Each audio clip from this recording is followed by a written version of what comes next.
Bwana nyota wa klabu ya Young Africans Clement Mzize atakosekana katika majuma mawili hadi matatu kutokana na majeraha aliyoyapata katika mchezo wa raundi ya kwanza wa hatua ya awali ya ligi ya mabingwa barani Afrika dhidi ya Wiliete Sports Club Benguela pale katika dimba la Novemba 11 mjini Luanda nchini Angola. Clement atakosekana kwa majuma hayo mawili hadi matatu kutokana na taarifa ya daktari ambayo imetolewa kupitia msemaji wa klabu ya Young Africans Ali Kamwe. Clement amekuwa mchezaji imara sana, mchezaji muhimu pia katika kikosi cha kocha Romain Folz. Kukosekana kwa Clement kuna mengi sana hapo nyuma yake. Ikumbukwe kuwa huyu ni mchezaji miongoni mwa wale wachezaji ambao wameitengeneza ile prime Young Africans, kikosi bora sana ambapo kimeweza kutetea ama kubeba ubingwa mara 4 mfululizo wa ligi kuu ya kandanda ya Tanzania bara. Nyota huyu wa timu ya taifa ya Tanzania inasadikika pia alikuwa akiyatumikia mashindano ya CHAN akiwa na timu ya taifa ya Tanzania akiwa na majeraha. Clement Mzize, mchezaji ambaye ana impact kubwa sana ndani ya kikosi cha Yanga.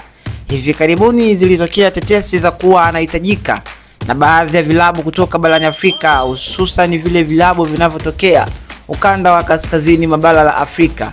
Na pia kadhalika kuna baadhi ya vilabu kutokea nje ya mipaka ya bara la Afrika walikuwa wakihitaji huduma ya Clement Mzize ama Walid Mzize, mchezaji ambaye ni powerful striker, uwezo imara wa kushoot akiwa mita takriban 30 hivi, mchezaji pia mwenye balance, power nzuri uwanjani, mchezaji mwenye kila kitu, especially kutokana na height yake. Hivi Young Africans wanaenda kuwa affected na kukosekana kwa Clement Mzize ndani ya majuma hayo mawili hadi matatu. Clement amepata uvimbe katika msuli wake ambapo kama ikitokea ataendelea kutumika, huo uvimbe utaleta effect kubwa katika goti na atakosekana zaidi ya majuma hayo mawili au matatu kama ataendelea kutumika, na itamleta effect ambayo itamfanya akae nje uwanja kwa muda mrefu sana. Hivyo kukosekana kwa Clement ndani ya kikosi cha Young Africans ni pengo, kwa sababu ni mchezaji imara, mchezaji ambaye ameonyesha kiwango bora sana tangia alipopandishwa kutokea timu ya vijana na kocha Mwinyi Zahera pale mwaka 2017, 2018, 2019. Clement Walid Mzize.